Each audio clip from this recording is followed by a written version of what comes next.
mo ní ẹ káàárọ̀, ẹ káàsán, ẹ kúrọ̀lẹ́, ẹ káalẹ́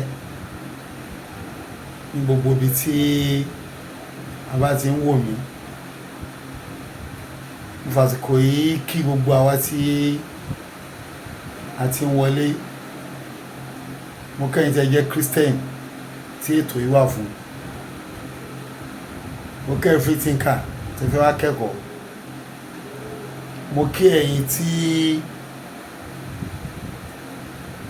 ẹ jẹ́ oníṣẹ̀ṣe tẹ́ fẹ́ wá kẹ́kọ̀ọ́ bákan náà. Mo dẹ̀ kí ẹ̀yin tí ò tiẹ̀ ṣe kankan, àmín. Mo kí àwọn Muslim náà tá a fẹ́ wá kọ́ ẹ̀kọ́. Mo kí àwa náà. Wọ́n á kí gbogbo wa pé kí àlàáfíà Ọlọ́run kí ó máa bá gbogbo wa gbé.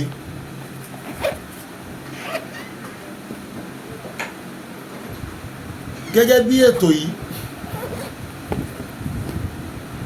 wọ́n á bẹ̀rẹ̀ mo fẹ́ ọba kí á di máìkì mọ́.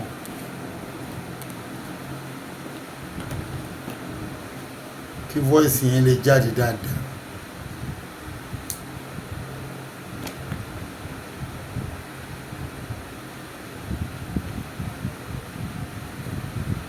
Kó lè jáde dáadáa ni.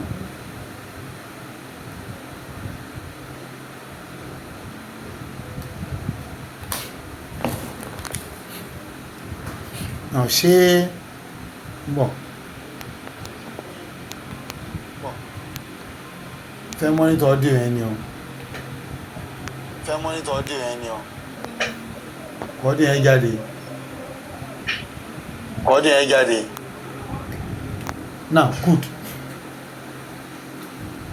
Gẹ́gẹ́ bí ẹ̀kọ́ ta máa ń kọ́ra wa lórí segment ẹ̀kọ́ lórí Christianity àti Jésù, a kì í ka Qur'ani lórí segmenti, a dẹ̀ kì í kàwé Ifá lórí segmenti. Discussion wa mainly tó dálé lórí ní ọ̀rọ̀ Jésù àti Christianity. Níjẹjọ mo sọ àwọn ọ̀rọ̀ kọ̀ọ̀kan fún wa. Alákọ̀ọ́kọ́, ṣẹ́rí tó ń pè ní knowledge, ìmọ̀, ó wà fún everybody. Kò sí aláìmọ̀ kan nínú ayé. Òkè ẹjá gbàpá aláìmọ̀ kan wà, irú ẹni yẹn wèrè ló máa jẹ́. Ṣàgbé wèrè ni ò lè dá, kò dẹ̀ náà dẹ̀ mọ̀ kan because nítorí pé kò mọ̀ yẹn ó mọ̀. Torí realm kan lòun náà wà nínú spirit, nínú spiritual realm. Ààyè kan lòun náà wà níbi tọ́lọ́ ń da ẹni pé tó bá ń sọ̀rọ̀, wèrè máa ń sàn ọ̀rọ̀ kan tó yẹ pé máa wò pé gbóhun tó sọ yẹn ó yé, ó dẹ̀ rí ẹ̀yin lẹ̀ rí. Tó rẹ̀ sí ní realm kan náà, sí ní realm kan náà, so tó bá ń sọ ó lè má yé yín, ó yé òun. Kí wọ́n máa ń ṣe ìmọ̀ á sọ bí i 30 minutes. Tẹ́lẹ̀ mi fẹ́ pẹ́, mo ti pẹ́ already 4:30 bí ẹ ká bẹ̀rẹ̀. But due to àwọn gan tí mo ń ṣe lọ́wọ́, ó yẹ kọ́kàn mi fò. A ti sọ̀rọ̀ nípa Christianity pé kò ń sọ̀rọ̀ èébú, ihun tí ó exist ni. Mo yẹ kó yí ọgbọ́n tẹ́nìkan gbé ọ̀rọ̀ Islamic wá, kò ní tó ń pè ní Islamic, òyìnbó ló kàn yẹn bẹ́ẹ̀. Ìsìlámù ni, kò ń ṣe Islamic. Christian ló wà, kò sí tó ń pè ní Christianity. Ṣé ti gẹ́ẹ̀tì ẹ̀ ń sìn? A kò fi enlight àwọn èèyàn wa tó jẹ́ Christian. Alákọ̀ọ́kọ́, Christianity mo ní kò exist rárá. either in the Bible or anywhere. Kò exist pàápàá nínú Bíbélì. Àwọn èèyàn náà ń fẹ́nu pé àwọn ẹlẹ́sìn Christianity kò sí tó ń jẹ́ bẹ́ẹ̀. Ọ̀nà náà Christianity ò kì í ṣẹ̀sìn. Tẹ́ bá rí Christian tó mọ Bíbélì ní ìsọ àwọn tó lọ ń jó kò kì í ṣe ẹ̀sìn, it's a way of life. A máa bèèrè pé ṣé Muslim ni ẹni ìyẹn ni kí ló kàn pẹ̀lú Bíbélì? Ẹ jẹ́ nǹkan yà díẹ̀.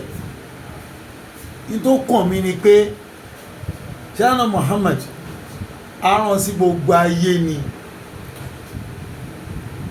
aràn sí gbogbo ayé olówó láyé mọ̀ sàmú àlékún ẹ̀ká wọ̀, aràn sí gbogbo ayé ni, kò ń ṣe lábá nìkan. Discussion wa kọ́ nìyẹn náà anyway. Kẹlẹ̀mọ́ tó concern mi torí tó bá di jẹ́ ọ̀dájọ́ ló máa bi mí léèrè nípa tí mo rò pé mo mọ̀ àti ìmọ̀ tó lọ́n fún mi nípa aspect yẹn. Tí n bá wá sọ torí ìbẹ̀rù àbí ìbínú àwọn èèyàn, ó máa bounce back on me.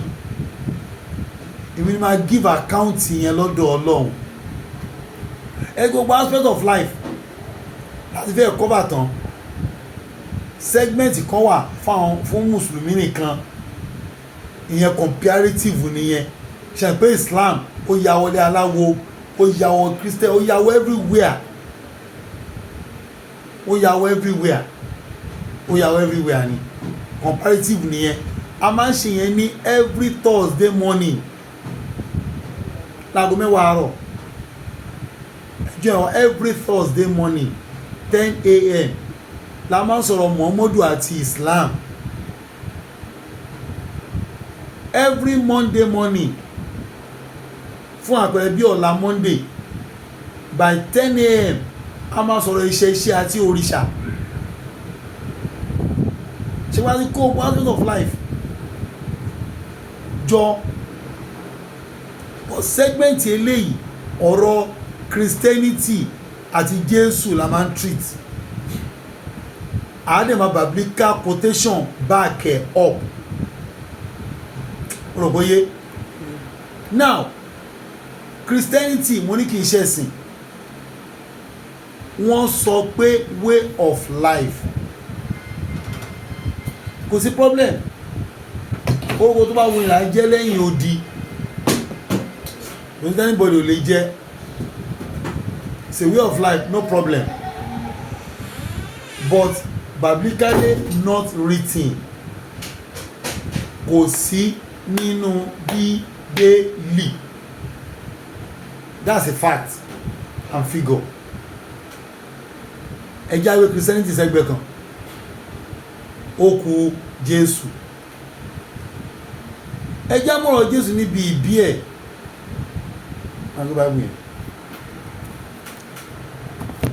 A máa mú níbi ẹ̀pẹ́ ìpìlẹ̀ ni ẹ̀nà anyway.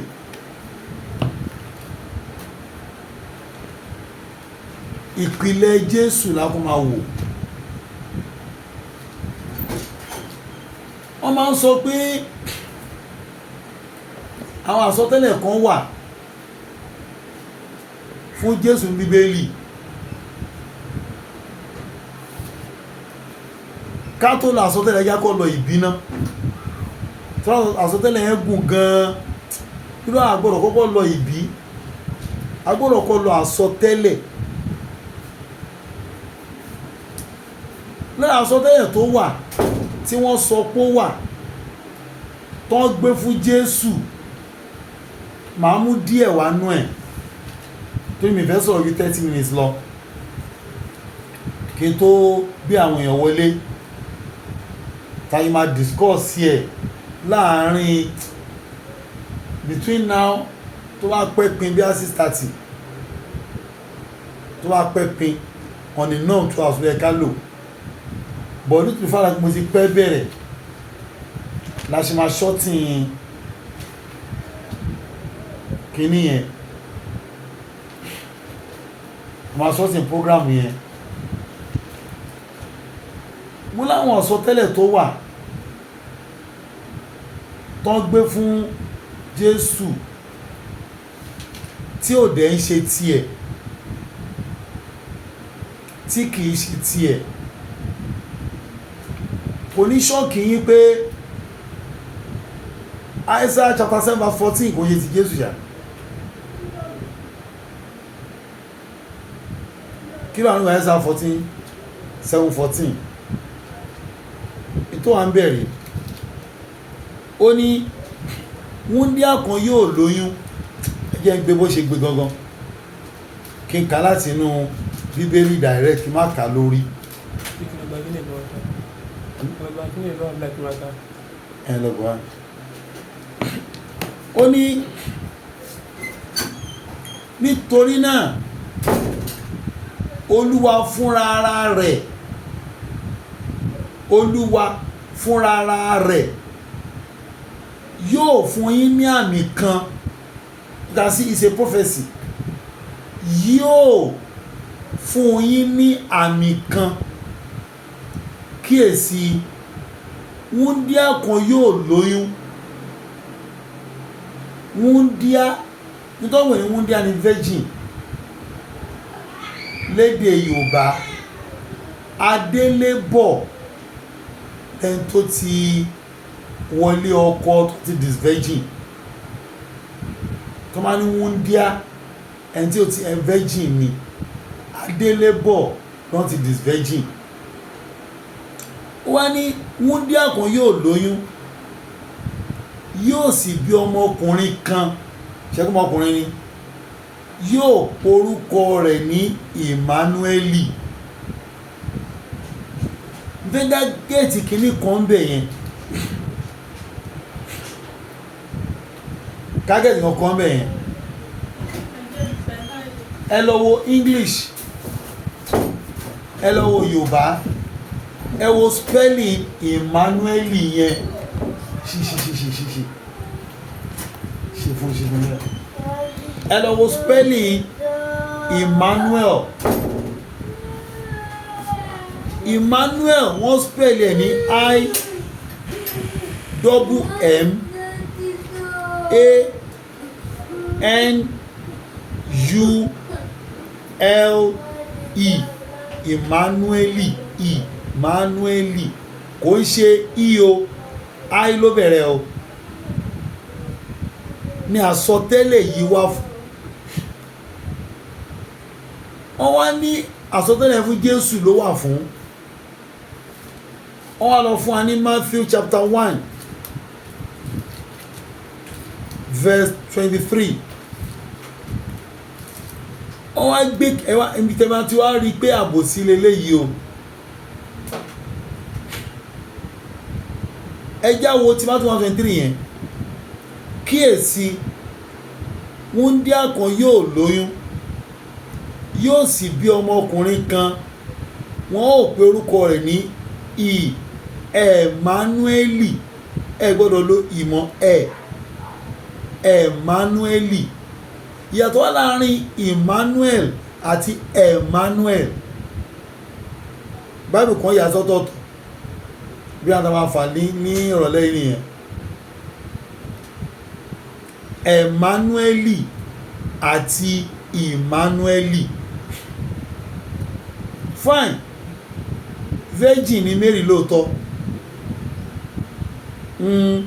but tí Isaiah yẹn kọ́ ni ti Mary tí Isaiah yẹn kọ́ ni ti Mary tí Isaiah kọ́ ti Mary ọ̀tọ̀ tí Isaiah ọ̀tọ̀ Emmanueli ni ti Jésù Emmanueli ní ìtàsọ́tẹ́lẹ̀ ọmọ yẹn mo gbẹ́ gẹ́ẹ̀tì ẹ̀ Emmanueli ẹjẹ́ spẹ́ẹ̀lì ẹ̀ I kò ń ṣe I o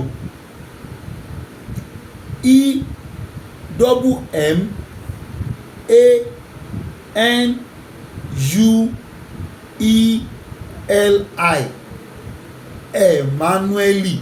Mo kí Mọ́mọ́ Zakaria ẹ káàbọ̀ sà. Emmanueli. Ẹ wá wo ti Isaiah 7:14.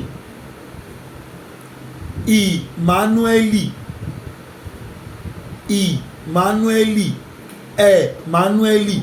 Ṣẹ̀gbọ́n yàtọ̀ síra wọn. Ká wá substantiate ọ̀rọ̀ yẹn.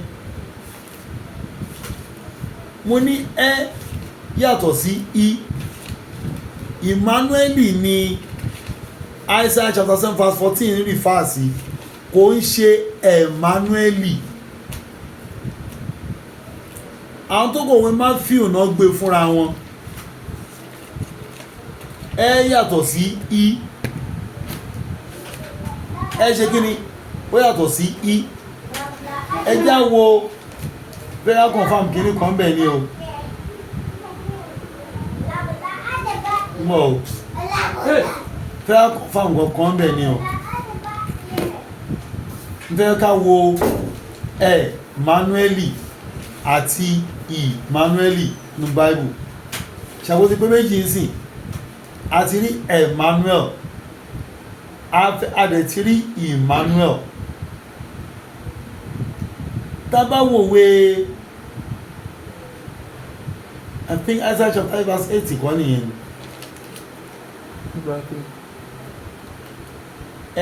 àti Emmanuel mbọ̀ máa gẹ̀ẹ́tì ẹ̀ sí Emmanueli fẹ́gẹ̀ ìyàn kan bẹ̀ ni o bọ̀ ẹjẹ́ ń wo Isaiah chapter 8 náà ni ẹjá gbé láti verse 1 náà.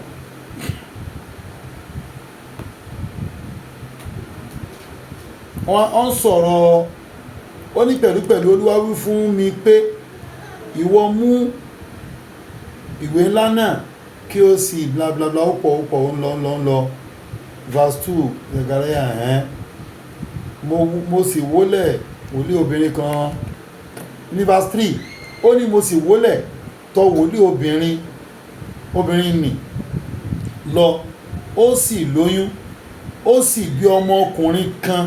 Nígbà náà ni Olúwa wí fún mi pé orúkọ rẹ̀ ni Masiaya sẹ́líkìní kan abasi wá nítorí pé ọmọ náà tó ní òye àti pé bàbá mi àti ìyá mi ń sọ̀rọ̀ Damasku blablabla síwájú rẹ̀. Wọ́n sọ sórí yẹn bọ̀ ní o nígbà tó dé verse 8 ó wá ní yóò sì kọjá ní àárín Júdà yóò sì san bò ó mọ́lẹ̀ yóò sì mú un dé ọrùn nínà ìyè yóò sì kún ìbú rẹ̀ ìwọ Emmanueli kò ń ṣe Emmanueli o Emmanueli. So Isaiah chapter 14 yẹn verse 7 àmúṣe Isaiah chapter 8 ló wà láti 1 to 8. So àmúṣe 14 yẹn làwọn Christian gbé fún Jésù nínú Isaiah chapter nínú Matthew 1 verse 23. Àmúṣe Isaiah 14 verse 7 verse 14 ó ti ṣe ní Isaiah 8 verse 1 to 8. Emmanueli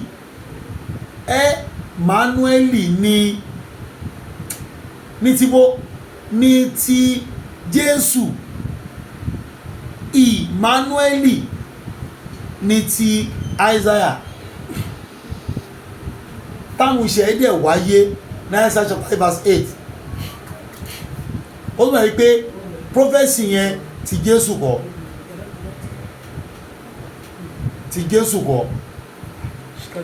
ibi tá ti lè rí mọ̀ òkúlẹ̀ ibi tá ti lè rí àsọtẹ́lẹ̀ ti Jésù tọ́ọ̀dẹ̀ dárúkọ ẹ̀ ó ní Deuteronomy chapter 18 15 to 17 ti Jésù nìyẹn. Ọdún wọn tún padà dojú ẹ̀rú o, wọ́n lọ ń gbé 18 fún Jésù. Ẹjá sáré lọ wẹ̀ẹ́ náà ṣọ̀gbọ́n ẹ̀kọ́ là ń kọ́, àwọn ebúyàn bí ẹ̀kọ́ là ń kọ́ o. Àwọn ọmọ Ísírẹ́lì náà ní problem, wọ́n wá Ọlọ́run láti bá sọ̀rọ̀. Ó kù díẹ̀ eré wọlé, ó kù díẹ̀. Ọlọ́run wá sọ fún wọn ní 18 from verse 14. Ẹ̀mọ̀gbọ́ ó ní nítorí orílẹ̀-èdè wọ̀nyí tí ìwọ ó gbà wọ́n fetí sí àwọn alákíyèsí ìgbà àti àwọn aláfọ̀ṣẹ, ṣùgbọ́n bí ó ṣe tirẹ̀ ni Olúwa Ọlọ́run rẹ kò gbà fún ọ bẹ́ẹ̀ ẹ̀rẹ́ tẹ̀ lóríṣà. Ní verse 15, Olúwa Ọlọ́run rẹ yóò gbé wòlíì kan dìde. Wòlíì ní Jésù o, ìtọ́gbẹ̀ ń wòlíì lédè English ní prophet. Wọ́n gbé wòlíì kan dìde fún ọ ẹ máa gbọ́ o. Ọlọ́run yóò gbé Ọlọ́run address àwọn ọmọ Ísírẹ́lì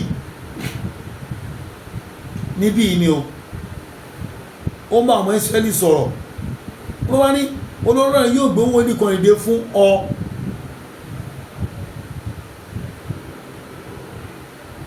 nínú àwọn arákùnrin rẹ bí èmi Mósè. Òun ni kí ẹ̀yin kí ó fetí sí, gẹ́gẹ́ bí gbogbo èyí tí ìwọ béèrè lọ́wọ́ Olúwa Ọlọ́run rẹ ní Hórébù ní ọjọ́ àjọnì wípé má ṣe jẹ́ kí èmi tún gbọ́ ohùn Olúwa Ọlọ́run mi mọ́, bẹ́ẹ̀ sì ni kí èmi kí ó má tún rí iná ńlá yìí mọ́, kí èmi kí ó sì má bàa kú. Verse 17, Olúwa sì wí pé wọ́n wí rere, èyí ni wọ́n sọ. In tó bí Deuteronomy chapter 18 14 to 17 nìyẹn. Mo gbé máa ń bọ̀. Ẹ já wo ìyàtọ̀ láàrin Deuteronomy 18 yẹn 14 to 17 àti Deuteronomy 18 verse 18 to 20. Ẹ já wo ìyàtọ̀ yẹn. 18 sọ pé èmi ó gbé wòlíì kan dìde fún wọn. Bẹ́ẹ̀ká dé nǹkan méjì kan mọ́lẹ̀ mẹ́ẹ̀. Ẹ̀yà wo 15 yẹn padà kó wọ́n bá dàrú wọn lọ́wọ́. Olúwa Ọlọ́run yẹ yóò gbé wòlíì kan dìde fún ọ.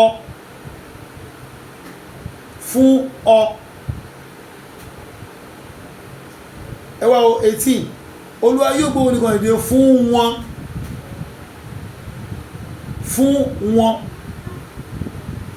Ọ̀yẹn máa gbé fún ọmọ Ísírẹ́lì, nínú ọmọ Ísírẹ́lì náà ló máa wá o, ló máa ti jáde. Ọ̀yẹn máa gbé wòlíì kan dìde fún ọ láàrin rẹ, lára àwọn arákùnrin rẹ tó ń jẹ́ ọmọ Ísírẹ́lì. Ẹ wá wo the other one 18. Èmi ò gbé wòlíì kan dìde fún wọn láàrin àwọn arákùnrin wọn bí ìwọ.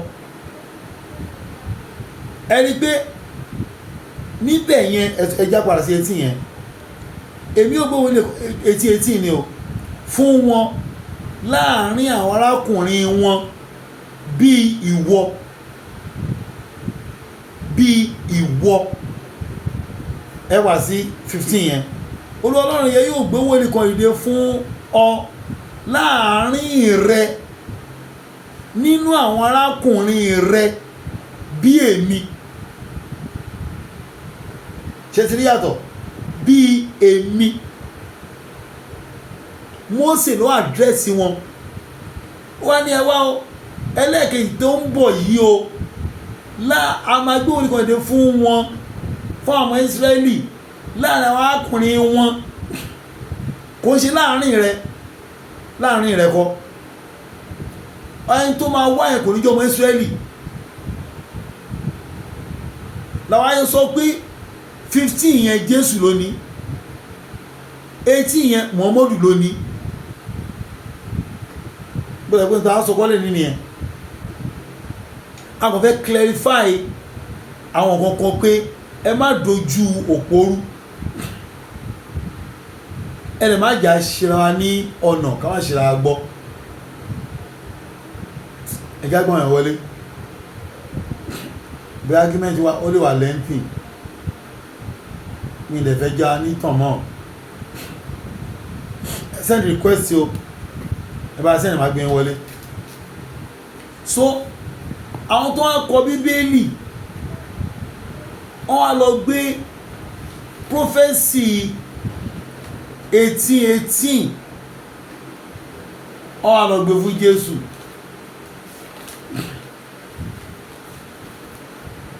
wọ́n yẹ kí ni wọ́n lọ gbé fún Jésù tí ò lè gbọdọ̀ rí bẹ́ẹ̀ torí Jésù kọ́ ló ní 18:18 yẹn o Ànábì Muhammadu ni o sallallahu alayhi wa sallam òun ló ní o torí tabawòwe ìfẹ́ ọ̀tọ́ ti gbé fún Jésù ni o ká lè mọ̀ pé nítorí fún Jésù yẹn Jésù kọ́ ló ní o Jésù kọ́ ló ní Deuteronomy chapter 18 15 to 17 ní ti Jésù 18:18 ní ti Muhammadu káfíyàn rẹ̀ bẹ́ẹ̀ àsọtẹ́lẹ̀ míì tó tún máa ń gbé fún Jésù wọ́n máa ń sọ Genesis chapter 3 verse 15 wọ́n máa ń lò mọ́ Jésù kọ́ gbogbo ayé nìyẹn bá wí ẹjá sáré kà ní tó ṣe láàrin Ádámọ̀ bàbá ńlá wa àti ejò nínú ọgbà wọ́n wá ní ìtọ́lọ́hún sọ bẹ́ẹ̀ Jésù lórí Jésù kọ́ o wọ́n máa ń lo bí mo ṣe gbéjò sókè ní agijù irọ́ o kò jọra rárá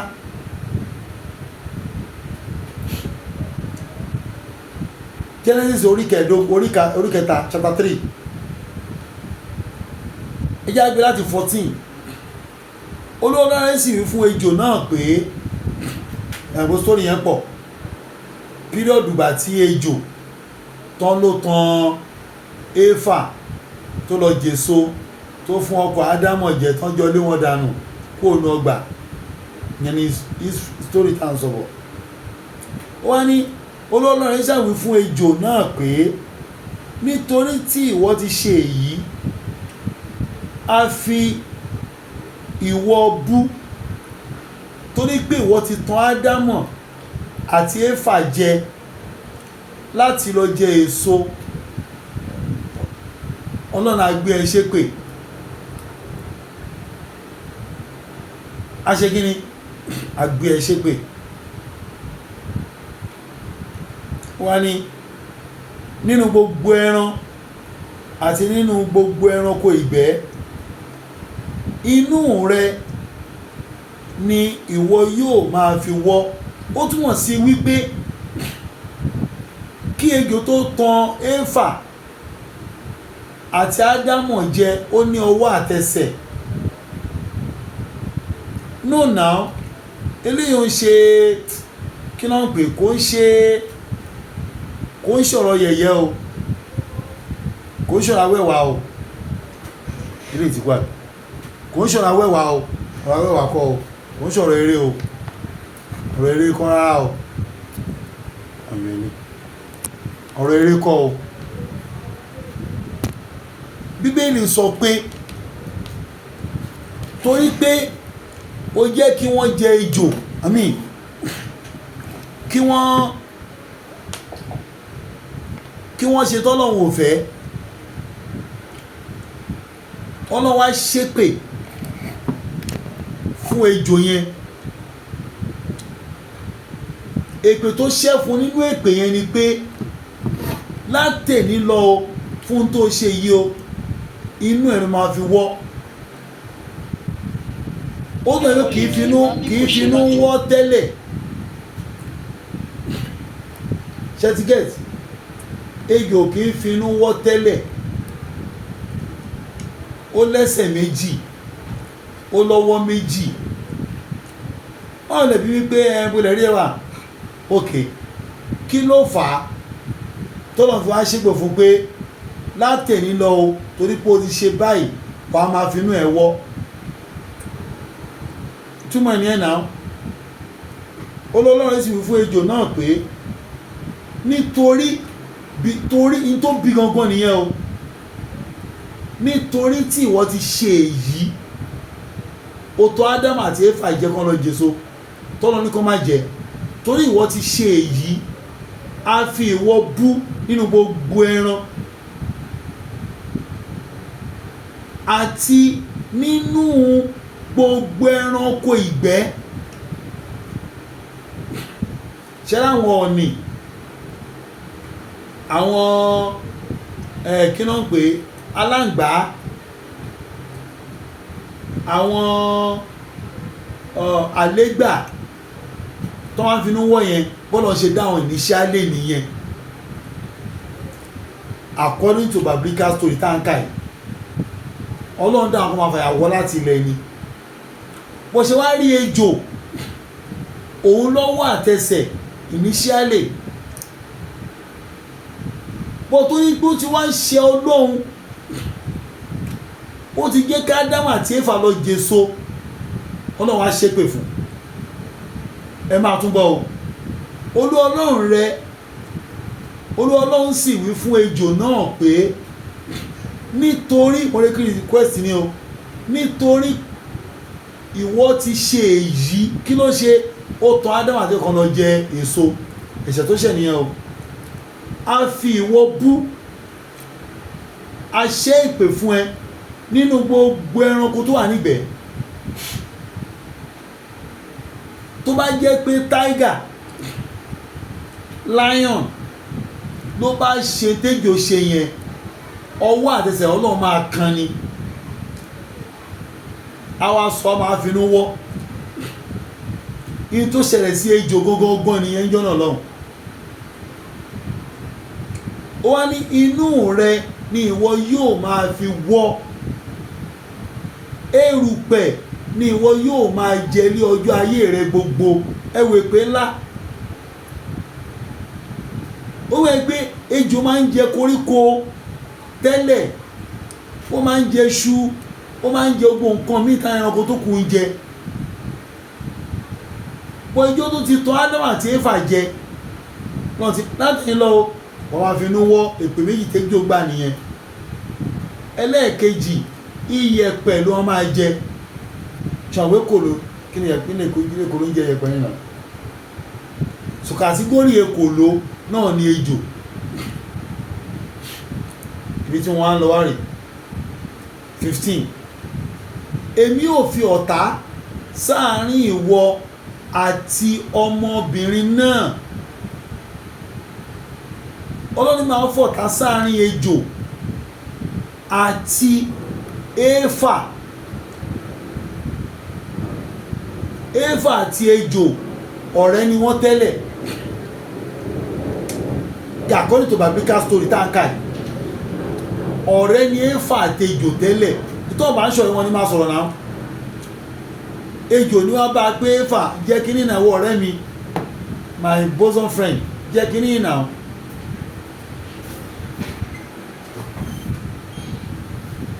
tó fi lè mú láti lọ jèso yẹn tọ́lọ́ ní kó máa jẹ kẹsí pé alákọ̀ aláàrin wọn gan their bosom friend ló ṣe network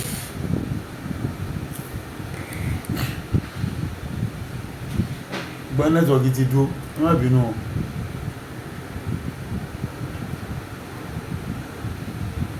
Okay. That was our so mo lọ ní pé ọlọ́ni èmi yóò fi ọ̀tá sáàárín ìwọ àti obìnrin náà so obìnrin náà ni Éfà àti sáàárín irú ọmọ rẹ̀ ẹjọ́ irú ọmọ Éfà àwọn wo ni gbogbo ẹni tó wà láyé pátá ọmọ Éfà ni wá àti Muslim àti Christian àtàláwo àti kò ṣe nǹkan kan rárá ọmọ Éfà ni gbogbo wa ìyá ńlá wa nìyẹn bàbá ńlá wa ni Ádámù bàbá ńlá wa ni Ádámù ìyá ńlá wa ni Éfà ó wá ní èmi yóò fi ọ̀tá sáàárín ìwọ àti obìnrin náà àti sáàárín irú ọmọ rẹ̀ àti irú ọmọ rẹ̀ ṣe pé everlasting curse ni generational curse ni ègún ìdílé tọ́lọ ń ṣe láàrin ejò àti àwa èèyàn púròpó yíwa tọ́lọ ń ṣe láàrin ejò àti àwa ènìyàn ìrìwọlé ẹ̀kàbọ̀ ẹ̀pọ̀sì náà ẹjẹ́ sáré kàkíbí ó wá ní òun yóò fọ́ lé orí so àwa èèyàn tàbá ti bá ejò pàdé bọ́lá máa ń sábà lé orí ẹ̀ ni tàbá ti fọ́ orí ejò ẹ ti gbàgbára ẹ̀ tẹ́ bá bẹ́ ejò sí méjì pẹ́rẹ́ tẹ́ bá bẹ́ pẹ́rẹ́ ibi tó bá fi orí yẹn ibi tó bá fẹ́nu sọ kí ni ẹ̀ máa dò kúkú ẹ̀ kó fẹ́nu sọ gígí ẹ̀ máa gbẹ ibi tó rárá ẹ lédè but kàkà bẹ́ ọlọ́ni a máa fọ́ lórí ni àsọtẹ́lẹ̀ ni ìwọ ó pa ní gìgísẹ̀ ẹ máa wọ́n a máa ejò a máa ṣáwa níbi gìgísẹ̀ ẹ mọ́ ibi ṣán tó wà láàrin ẹsẹ̀ sí àtẹ́lẹsẹ̀ sí ẹsẹ̀ lẹ́yìn iṣan yẹn ọgbọ́n lejò gbọ́dọ̀ target iṣan yẹn lejò máa já tó wá ti já aṣọ yẹn ẹsẹ̀ ti useless ọlọ́ni wàá máa ṣàwọn gìgísẹ̀ àwọn àdè máa fọ orí ẹ̀ àwọn Christian wá gbé ọ̀rọ̀ yẹn lọ pé Jésù ló máa fọ orí pé Jésù ní irú ọmọ tí Bible verse irọ́ kò jọ bẹ́ẹ̀ náà kò jọ bẹ́ẹ̀ rárá kò jọ bẹ́ẹ̀ o kò jọ bẹ́ẹ̀ ẹ jẹ́ bá eré wọlé sọ̀rọ̀ ẹ̀lò máìkì eré wọlé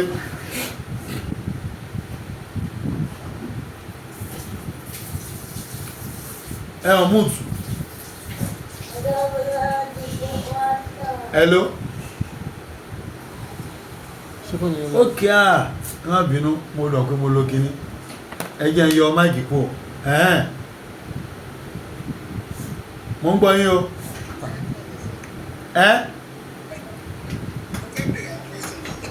Okay. Ṣé Christian ní ni abọ́mọ èṣù?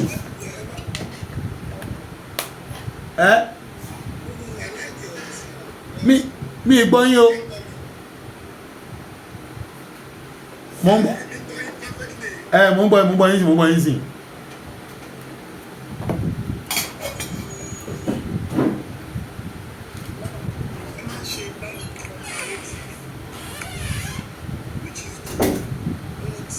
Ṣóhun ẹni ò láòdù ní abẹ́ mi gbọ́ yín dáadáa bá ló fa mi.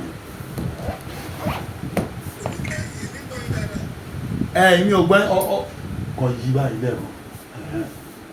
Náà mo ń gbọ́ yín. Mo ń gbọ́ yín.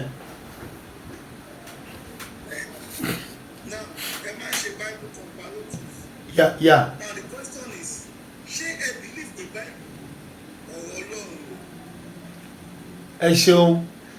Ẹ jẹ́ ń dá yín lóhùn. Ẹ bá believe pé corrupted. No. So that I lè down. Okay. Ẹ bá believe pé ti wà corrupted. So why tẹ̀ ní ṣe comparative lórí ẹ̀ in the first place? Ẹ bá believe pé okay Bible then no èyí tó wà corrupted yẹn tàbí pé tó bá ti wà corrupted ẹ̀ ìkọ́mà wà tó wà corrupted. Àwọn Islamic scholar ti fún wa ní tí ó wà corrupted yẹn. Ṣé ẹ gbọ́ mi ṣá? Mo ń gbọ́ yín. Ṣé kí n dáhùn? Ẹ ṣeun. Ṣé rí bíbé ẹ tẹ̀ já fi corrupted lẹ́nà. Bíbélì kò ń ṣọ̀rọ̀ Ọlọ́run. Ọ̀rọ̀ Ọlọ́run wà nínú ẹ̀ ni. Ṣé pé ọ̀nà méjì ni. Tó máa ń kíní ọ̀rọ̀ Ọlọ́run ni. Ó yàtọ̀ sí pé ọ̀rọ̀ Ọlọ́run wà nínú ẹ̀. Ó dàbí kí n ṣèwé ń sìn. Irú ìwé mi tí mo kọ Idin Fat yẹn, mo kóòtù ọ̀rọ̀ Ọlọ́run sínú ẹ̀. Mo kóòtù tó wà tọ́lọ́run sọ ní Bélì, mo kọ́ ọbẹ̀. Kùránì mo kọ́ ọbẹ̀. Kí wọ́n sọ pé ọ̀rọ̀ Ọlọ́run nìyẹn irọ́ o. Ọ̀rọ̀ Ọlọ́run wà nínú ẹ̀ ni. Ṣé wá rí corrupted tẹ́ wá ń sọ yẹn? Èmi kọ́ mo sọ bẹ́ẹ̀. Bible gangan ló sọ bẹ́ẹ̀ fúnra ara èmi kọ́. Bible sọ pé there are 50,000 errors. Báwo King James kan mẹ́ no wà á rí Bible ni mo ṣe gbédé Revised Standard wà á rí inú bẹ̀yẹn ẹlẹ́yìn green báyìí. Mo fẹ́ ka fún yín ni o mbọ̀ tó bá yìí ti get yẹn lọ wọ́n.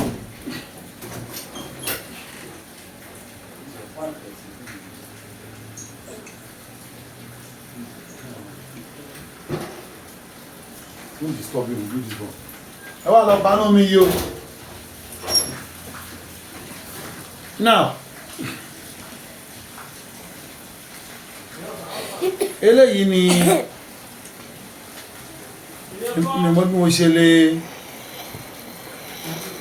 stop don't touch it. Ìwọ̀n bí mo ṣe lè okay. Bí a tẹ bá ní Revised Standard Version of the Bible. Revised Standard Version of the Bible. Àwọn akọ́lá sọ pé corrupted akọ́ Bible ló sọ bẹ́ẹ̀ o. Ó wá ní tẹ́bá omi preface here. Preface only. Preface only. Tẹ́bá lọ wo paragraph 1, 2, 3, 4, 5, 6, 7. Paragraph 7. Bọ̀gẹ́ tó wo 7 yẹn ẹjá kọ́ kàntán kọ́ ní paragraph 6. Only the King James Version of the Bible has with good reason been termed the noblest monument of English prose. Its reversal in 1881 expresses admiration for its simplicity and dignity, its power, its happy tones of expression, the music of its cadence and facilities of its rhymes. It enters no other books as into making it of personal character and the public institution of English-speaking people. We owe it as an implicable debt. Ẹ wá wo tó kàn paragraph 7.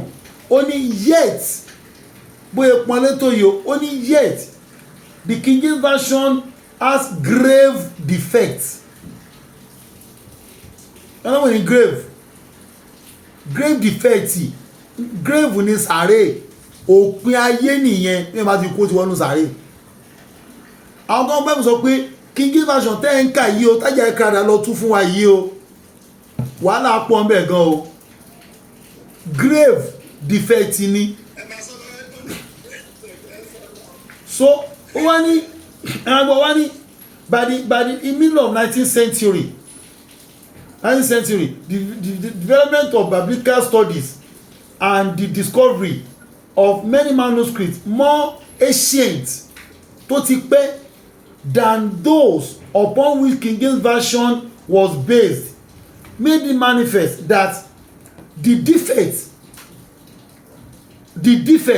wàhálà tó wà ń bẹ̀ are so many ó pọ̀ gan and so serious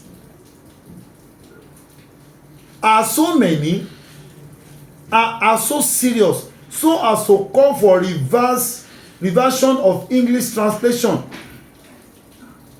Chetiri àwọn náà sọ pé Bible ní problem àwọn akọ o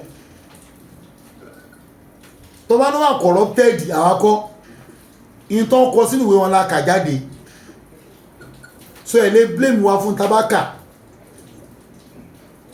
àpẹẹrẹ dẹ̀ wà dáadáa pé ohun tó sọ yẹn bẹ́ẹ̀ ló ṣe rí nínú Bíbélì kódà eléyìí tó bá universal standard version yìí náà tó ní tó ìlànà ṣe lọ sí reverse ẹ̀ eléyìí náà ní problem tọwọ́ mi gangan reverse standard gbogbo òun náà ní problem.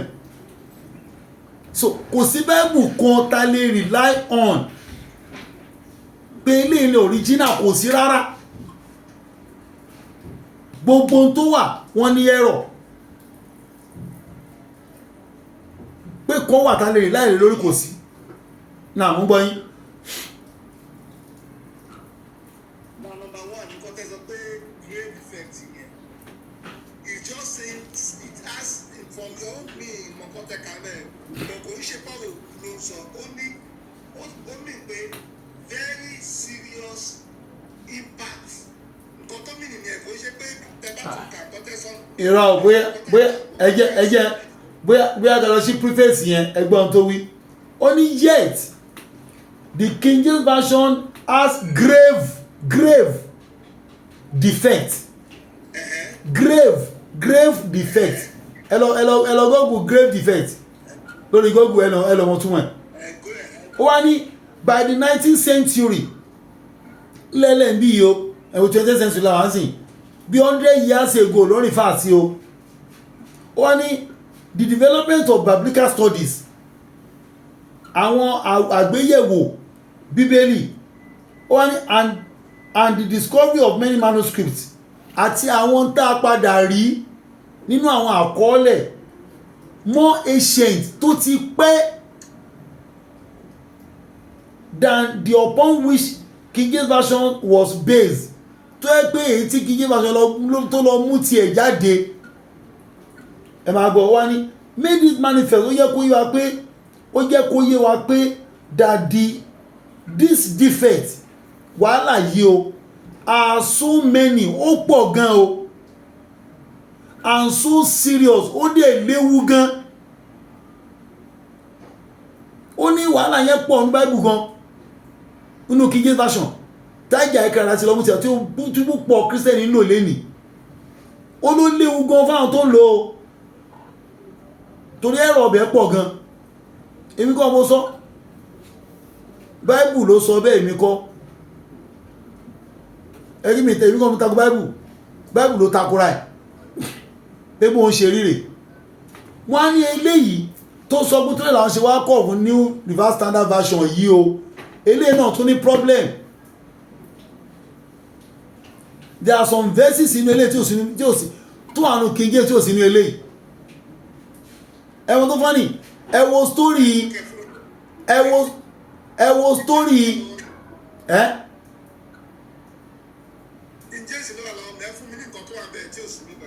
ẹ ṣeun ẹ bá mi ṣí Matthew chapter 17 verse 21 mẹ́ẹ̀ 17:21.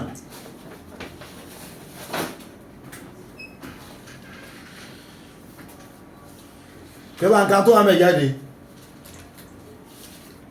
ara ẹ̀rọ ti King James nínú yẹn.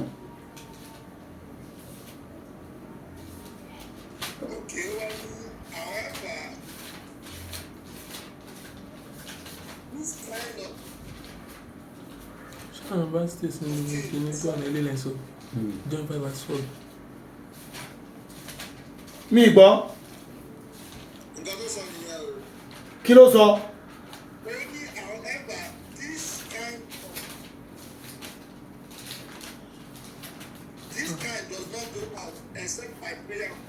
Ṣẹ́rí inú Báíbù kò sí mẹ́. Kò sí inú Báíbù tó wà lọ́wọ́ mi. Elédè ló condemn King James pó ní ẹ̀rọ. Ṣé mo kọ reverse standard version ni? Ohun rẹ̀ náà. Reverse standard version rẹ̀. Reverse standard version ló wà lọ́wọ́ mi. Kò sí inú ẹ̀. Ó dẹ̀ pọ̀ bẹ́ẹ̀ tí ò sí ń bẹ̀ o. Ó pọ̀ bẹ́ẹ̀ tí ò sí mẹ́sí máa múlẹ̀ kọ̀ọ̀kan. Ẹni tó bá jẹ́ pé for example say our Christian àwọn òkè kóòtù Qur'an because we don't even believe in it in the first place. Àìrọ̀ ẹ sọ pé no ẹ máa gbọ́ ẹ sọ pé ẹ̀yin lẹ̀ kí ń kó tiẹ̀ ẹ sọ pé ẹ̀yin lẹ̀ kí ń kó tiẹ̀. You ẹ̀yin gbogbo lẹ́ ń ṣe jù. Christian gangan ló bẹ̀rẹ̀. ẹ̀yin lẹ prompt Muslim kó máa ka Bible.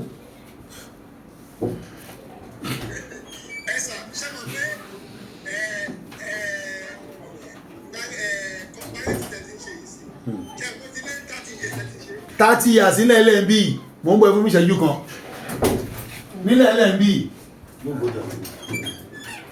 nílẹ̀ LNB ni o.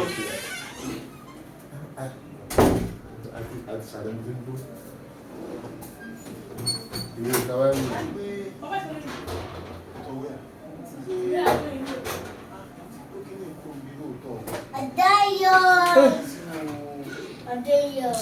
Stop.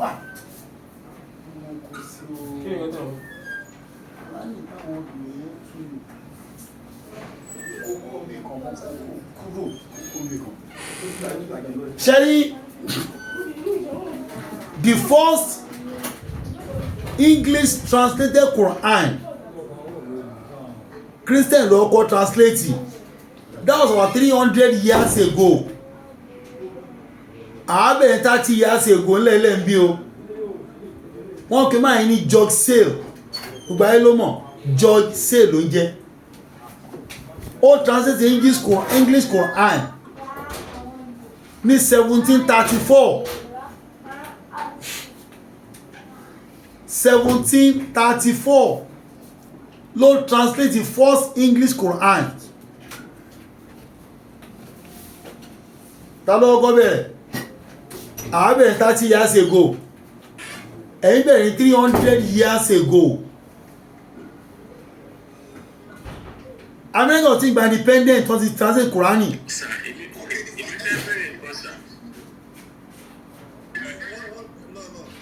Ẹ ó dọ̀nà.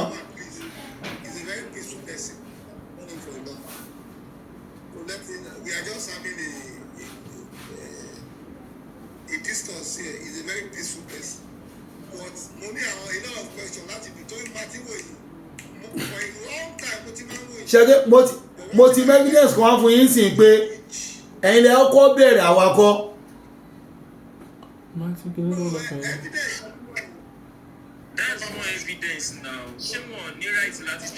Wọ́n ò ní right ẹ̀ kí ló kàn wọ́n?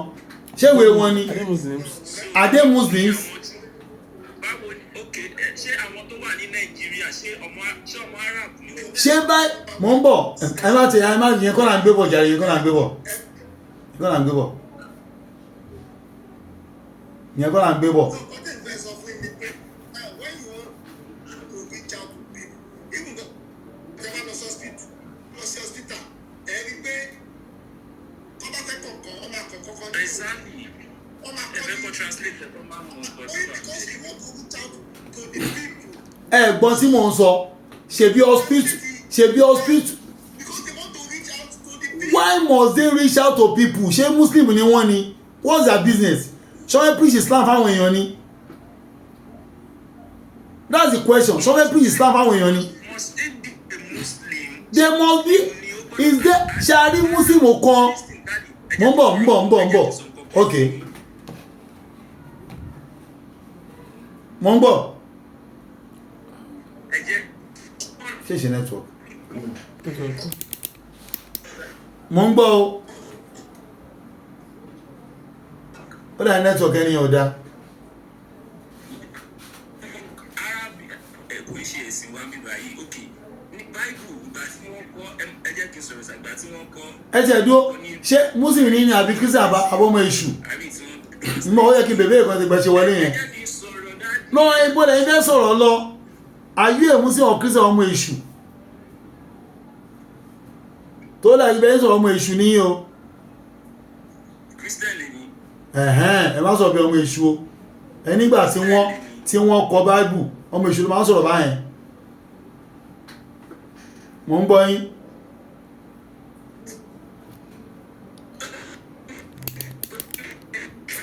nẹ́tíwọ̀kì yẹn ò dá o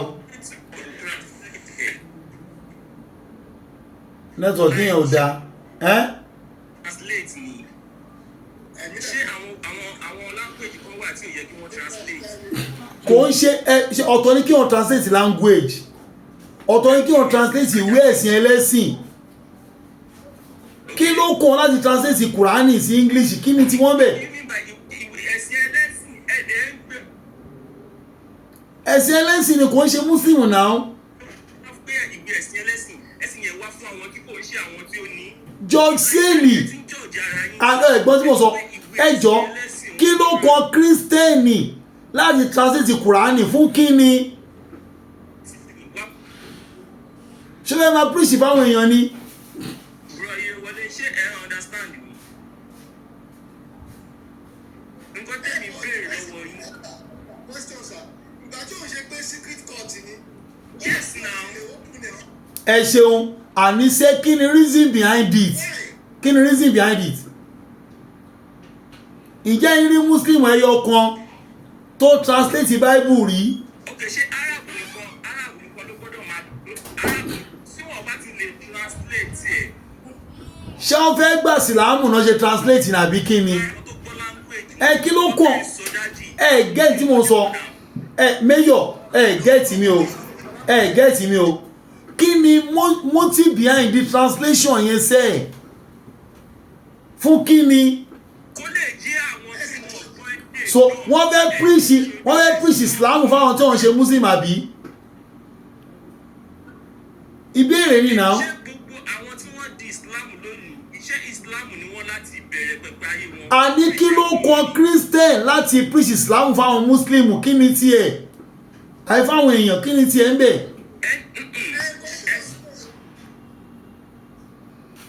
Sọ wípé ó translate ẹ̀.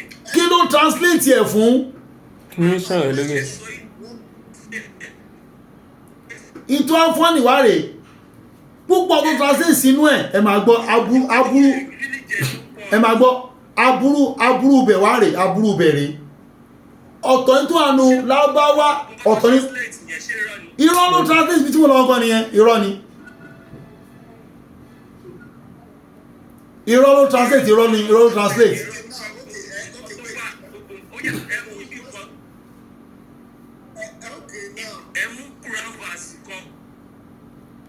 kódà àwọn Yorùbá náà tún translate sí wọn náà Yorùbá bó ni mo kó àwọn kìíní sí o mo kó síbì kan bẹ́ẹ̀ mo ti kó yàrá yẹn mo ń gbọ́ Translate as English. hide sínú tẹ́gbẹ́ ẹ̀fẹ́ káwọn ẹlòmíì rí nǹkan tó wà bẹ́ẹ̀. If you are not hiding anything, anybody can pick it up and read. Yes. Tí jẹ́ tìbí tí mò ń lọ o ṣe rí kó translate ẹ̀ wàhálà kan nítorí kò kàn wọ́n wà ní káàkiri ọ̀pọ̀ wọ́n fẹ́ tú àṣírí tó wà ń bẹ̀ náà ní translate ẹ̀ ṣe ní tó ẹ̀kọ́ àmì ẹ̀kọ́ translate ẹ̀nà àwọn tó ẹ̀kọ́ translate ní ṣe ní yóò bá kúrò níbẹ̀ kí kàgbọ́n fún yín bẹ̀ kẹ́kàá bẹ́ẹ̀ wí lápẹẹrẹ ni o.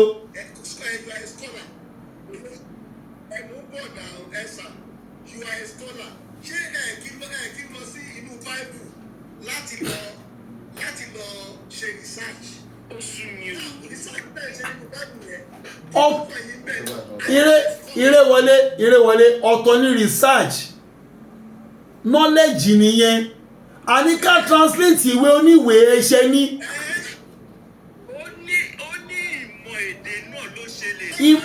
Àní kí ni mission kí ni motive behind it kí ló kàn bẹ́ẹ̀ nǹkan burúkú ló translate síbẹ̀ sẹ́ẹ̀ in tó wà ń bẹ̀ kọ́ ló tú síbẹ̀ nígbà sọ fún yín nìyẹn náà. Ẹnu yín ni màá ti kọ́kọ́ gbọ́ wípé nǹkan àtìgbà tọ́jẹ̀ tí ń kà á tí wọ́n túmọ̀ ẹ̀ wọ́n máa kà á ní Arab wọ́n máa túmọ̀ ẹ̀ ní Yorùbá àti English is the same thing. Ẹ̀gbọ́n tí mò ń sọ ooo ó dàbí méyọ̀ ọ̀gbọ́n tí mò ń wí kò gbọ́n tí mò ń wí yé kò gbọ́ mi yé ní tí mò ń sọ ni pé ihun tí jọ́sẹ̀lì tú ní 1734 ìtúkùtù ló tú sínú Kùránì yẹn ìtú àwọn Kùránì original kan ló tú síbẹ̀.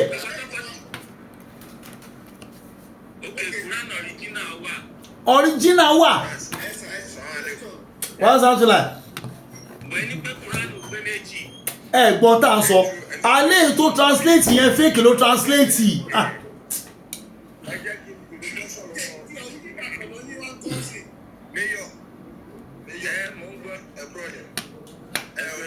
ìyàwó Kùránì ẹ̀ wá ní.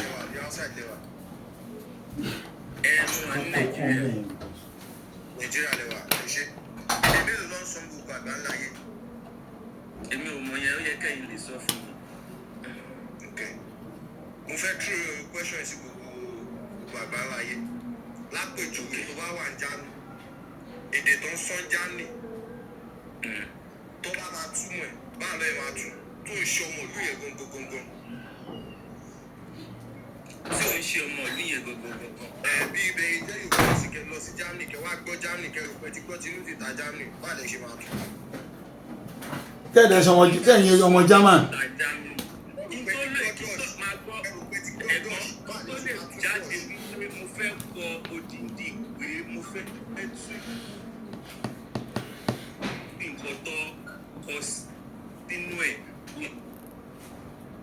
Mo mọ inú àti ẹ̀yìn ẹ̀. Ṣé wá lè gbé èdè lédè kẹ́ mọ inú àtẹ̀yìn? Kí ló dé tí mi ò lè gbọ́dé? Okay, what are you saying? Ẹ máa farabalẹ̀. Àyíníkẹ́ wà nídìí. Ìpàdé wà nídìí. Yorùbá ta ni ó níwájú ó lé. Ṣé Yorùbá lẹ́yìn? Ṣé Yorùbá lẹ́yìn? Ṣé Yorùbá English? ṣe ní English lẹ́gbọ́ Ọ̀gá English dẹ̀ gbọ́ ó dàbí Lè gbé wá gbọ́gbọ́n náà. kí ni really tí ń fa English dẹ̀ gbọ́ ó dàbí British. English tó ń sọ ní UK wọ́n sọ ní American ṣẹ́gbẹ́ ẹ̀. Okay, Lárúbáwá pé méjì. Lárúbáwá pé méjì ó pé mẹ́ta. Ẹ máa mọ̀ lé. ṣe lábá tó ń sọ ní Egypt lọ́sọ̀ ní Saudi Arabia ní Nàìjíríà bíjì ó mo ní yàtọ̀. Ghana sọ bíjì mo ní Sierra Leone sọ. Ok kí ẹ wá kí ló dé lọ́wọ́ ni wá ṣe máa ń lo làákàyè tó dínkù tó jẹ́ pàdínú làákàyè tó jẹ́ kó fún wọn làákàyè wa. Ṣé rí ohun tẹ́ ẹ̀ tú èmi ò ní kẹ́ máa tú tẹ́ bá fẹ́ tú mi ìmọ̀ ẹni tó tú Báíbù ṣùgbọ́n tẹ́ bá lè rò pé lè tábà Quran ogún ọdún lè rí tẹ́ fi máa wọlé Ọlọ́run sọ kò sí bọ́ọ̀lì bàbá lápò ẹni tó ṣe Bọ̀bọ̀ ẹ̀ ìjọba bẹ́ẹ̀ ó sẹ́yìn pẹ̀lú nǹkan tó ń sọ yẹn ó stupid. ẹ̀yà ń jẹ ẹ̀yàn àbí chicken yẹn tó ní abú èbú ṣe jẹnẹrì mo lo Yorùbá kan fún ó dẹ̀ kó gbọ́ Yorùbá tí mo lò yẹn yé mi ní àti àti mi sọ pé mo bú ìran bàbẹ́ mo ní àtìrandíran bàbá wa kò sẹ́ni tó lè rí tú ẹ má ṣì Yorùbá mi gbọ́ mi lo Yorùbá yẹn pé mo fi insult ẹ̀ mo bẹ̀rẹ̀ sọ tí Yorùbá tẹ̀yìn náà sọ tí bá máa sọ Yorùbá Èkó ọ̀tọ̀ tí bá máa fi Yorùbá tẹ̀kùn àti ọ̀pọ̀ báwọn ilé fi tú báwọn ilé fi Yorùbá Ìjẹ̀bú tú nǹkan. ẹ jẹ́ ká sọ̀rọ̀ lẹ́yìn. now Qur'an yẹn rèé o wàá sáńtò láì fún ìṣẹ́jú kan Qur'an in tó bí ọdún Qur'an kọ́ la wá tú treat ń bí o ìbéèrè tán béèrè ló yẹ kí n ṣe wọ́n kí n gbé wa ọ̀pọ̀ ẹ̀ká sọ ń bí o eléyìí làwọn Christian tí George say lọ tú n tó tú gangan rèé o so àwa bẹ̀rẹ̀ tí wọ́n 30 years ago ẹ̀yin bẹ̀rẹ̀ tí ní 300 years ago ẹ wá ń complain gbára á bẹ̀rẹ̀ ẹjọ́ tẹ́ ti bá Kùránì jẹ́ fún wa táàdẹ̀ sọ̀rọ̀ náà mọ́ ń bọ̀ mí gbọ́ ọlọ́run abẹ́ ẹ múùtù náà ìjọba ẹni jákèjì yóò ní ìjọ disconnect. ẹjọ́ àwọn tó kọ ilé cooperative kan náà ń ṣe ni àwọn tó kọ Kùránì ìran cooperative náà kàn bí àsìbẹ̀ ohun rẹ̀ ẹ wò life of Muhammad ohun rẹ̀ wọ́n kàn bí àní ohun rẹ̀ ẹjọ́ ṣé Muhammad náà yà síbí ṣé Muhammad lélẹ́yìí gbọ́lọ́ ti ní fọ́tò yìí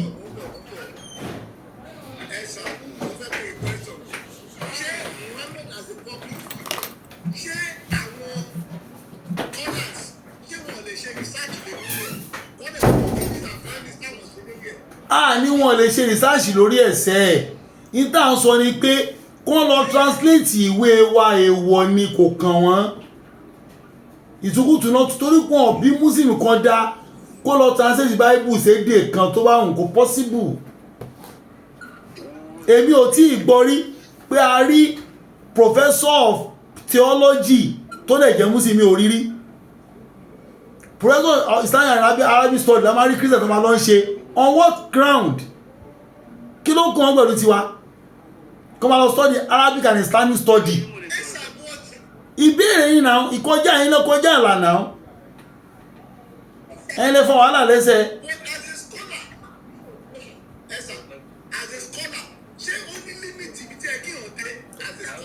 tó bá jọ ọ̀rọ̀ ẹ̀sìn ó ní limit tó bá jọ ọ̀rọ̀ ẹ̀sìn ó ní limit you don't pop nose into àfíà tó bá kọ̀yàn kémi wá gbèwé sí kí máa kọ̀rọ̀ nípa Christianity kí máa lọ tú Bible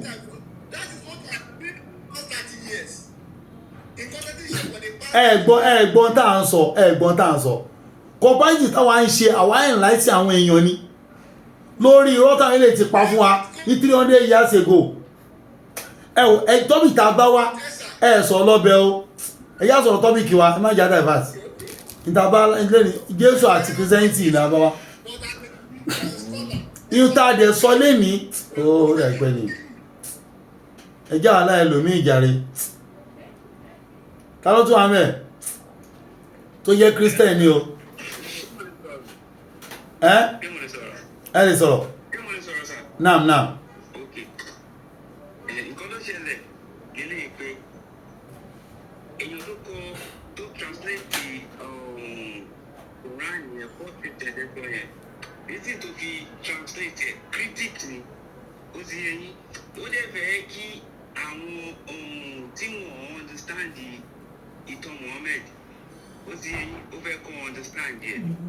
ẹjọ́ kí lẹ rò pé critics máa kọ nípa èèyàn that is it kí ló kọ wọn bí àwọn dọ́wà lálẹ́ náà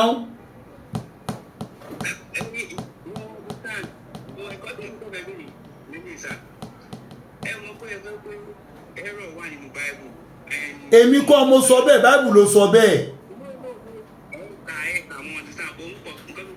ṣẹlẹ̀ pé the real Hebrew Bible ọ̀pọ̀ ní Hebrew translation error ló ń sọ ń pa ẹ̀. Because one, níbi ìgbà tó máa ta book the Bible, àwọn British government, because King James, mo ṣe ìyàkọ́ tó ẹgbẹ́ Christian ni, mo ṣe Christian because ó kọ book of witchcraft, no, ó translate ẹ̀ so ó máa lè fi benefit rẹ̀ ní ìmú ẹ̀. Irú nǹkan tó ṣẹlẹ̀ nìyẹn. ṣé àwọn King James ló dá Anglican Church sílẹ̀ ní England? bẹ́ẹ̀ wọ́n ní mo nífẹ̀ẹ́ sí ọ̀rọ̀ tẹ́ ẹ̀ sọ́n bí ẹ ti mọ̀ pé ní ìlú ṣe Christian tẹ́lẹ̀. Ẹ mọ̀ kọ́ ló ṣẹlẹ̀ pé ọ̀tọ̀ ẹ̀ ṣe bó òun kọ́ ló bá yẹ ẹ̀sùn ni.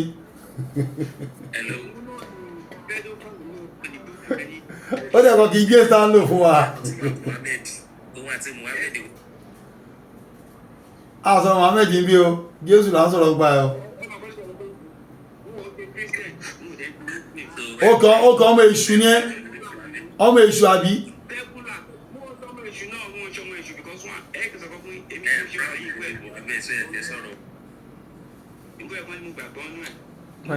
Jáde sọ́sà tó wà ní ìrìnàjò.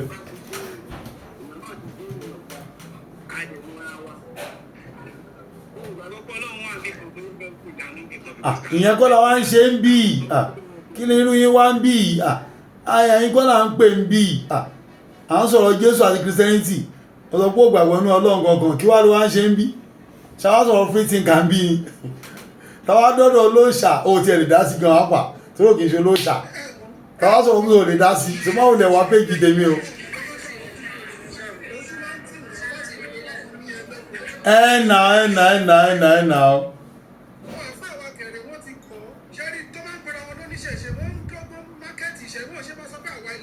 bẹ́ẹ̀ ni ẹ̀nà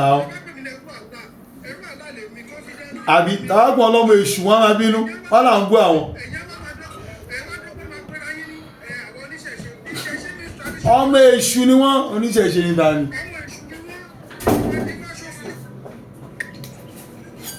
ọmọ èṣù ni wọ́n náà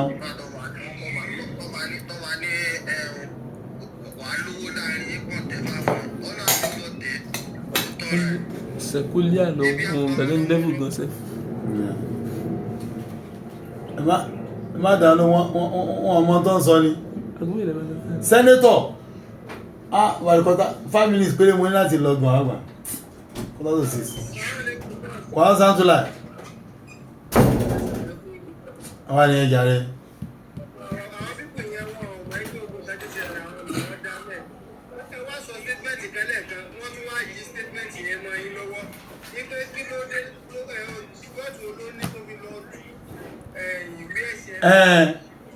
Mo tó kàn wọ́n bẹ̀.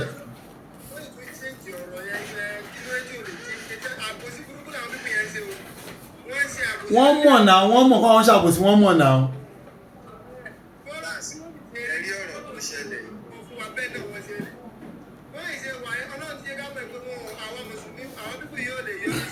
Láéláé láyéláyé.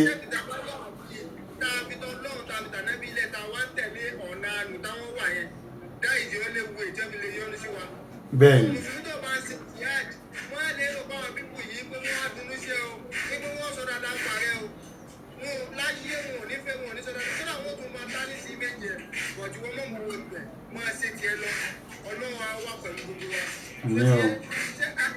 Christianity is a cancer to every community. It's a great cancer to us. Kí Ọlọ́run wọn ṣàánú wa ní àwọn adájọ́ Mùsùlùmí ayé tàwọn yìí. Ẹni tí bá ṣẹlẹ̀ tí ó bá jọ pé Mùsùlùmí ló bá ṣẹlẹ̀ lọ́dọ̀ ẹ mọ́ wẹ́ẹ̀láì tí ó ẹ̀nà ẹwọ sẹ́lẹ̀tọ̀ ẹwọ tó ṣẹlẹ̀ ní Kwara ẹwọ ọdún àwọn tó pa iṣẹ́ ní pọ́n flash ẹ̀ púpọ̀ tó ní Muslim ló affect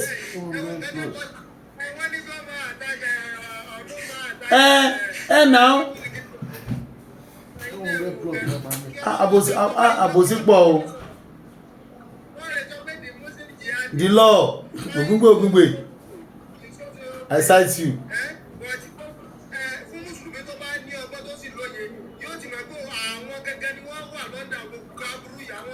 Bẹ́ẹ̀ni wọ́n Paris kàmá lẹ́gùn. ìyá mi ọmọ bàbá mi bí nìkan ni Muslim. láìláìlọ́lá. Advance gbogbo àwọn Muslim brothers wa kọ́ ṣọ́ra kó má fẹ́ Christian because my own father he married a Christian ṣé mo bọ́ láyé gbà ẹ àwọn kọ́ lè máa believe. Ẹ̀nà pé kan náà gbogbo ẹ̀nà o. Èmi mo wá jẹ́ pé mi ní last name dẹ̀ ní kọ́lọ́kùnrin ṣé rí gbogbo àwọn ẹ̀gbọ́n mi pátápátá Christian ni ìyẹn ti wá dábẹ́ ṣé wá níbi tí mo ti rí pé Christian ni ó bàbá lọ wọ́n ní cultist ni mo dẹ̀ ní mo wà ń kàtà mo wá sọ fún àwọn sísà mi pé this time mo ní láti renew residence mi pé kò tiẹ̀ sọ ló mo ṣẹ̀dí kàtà àgbà ẹ̀ ṣe ń jẹ́ ìdílé báwọn ẹ̀gbọ́n mi sọ fún mi pé ṣé wàá gbàdúrà wàá gba Jésù. láìláìlọ́lá. tí Muslim kan ò ní ṣerú ẹ̀ láyé. Ọmọ ìyá yín ní problem pé kókò kẹ́kọ̀ọ́ sẹ́ndì owó sí kókò fi ṣe residence ẹ̀ kó má lè dìpọ́tẹ̀ ẹ̀ wá ń fi Jésù lọ bí mo yẹ dà sírọ̀ fún wọn pé láyé yín ẹ má tún pé mi wọn lọ́dẹ̀ wá ṣe mo wá ríṣẹ́ ní time month yẹn mo wá ṣàṣe gbogbo ẹ̀ bí mo ṣe rí owó ṣe residence. Alhamdulillah. Ìyá èèyàn kó má lè ẹ̀ bu ẹ torí pé mo ò bá wọn ṣe Christianity. How much more rata these people they are adding cultists ẹ̀sìn yẹn ò kì í ṣe ẹ̀sìn it's not a way of life tó yẹ máa sọ fún wa yẹn èèyàn burú wọn àwọn ẹ̀dẹ̀ náà máa pretend wọn máa sọ̀rọ̀ tútù ìwà oníwà tútù bí àdàbà irọ́ ni o they are wolf in a sheep skin they are very wicked people so àwọn Christian kọ́kọ́ tẹ̀ sọ̀rọ̀ lọ́jọ́ kájọ́ náà ìkejì ara ní kàtà ó sọ pé òun ẹ̀yin mùsùlùmí ó ń bú Prophet Muhammad mo wá rẹ́rìn títí nítorí inú máa ń tètè bí mi mo ní àbí kí n lọ report gbogbo ẹ̀ sí Ministry of Islamic clinic mo dẹ̀ wọ́n pé tí bá débẹ̀ nínú kọ́ gbé lọ Saudi àbí kọ́ ní bọ́tẹ̀ wọ́n ò pé mi ní fọwọ́ ara mi. ẹ̀nà ìyàn fẹ́ bá yé ẹ̀jẹ̀ nìyẹn. ìgbà tó mọ̀ pé ó láìkì Islam kí ló wá ṣe ń bí. àbí kó lọ Amẹ́ríkà kó lọ London àbí kó lọ sí Rome kó lọ sí Rome náà.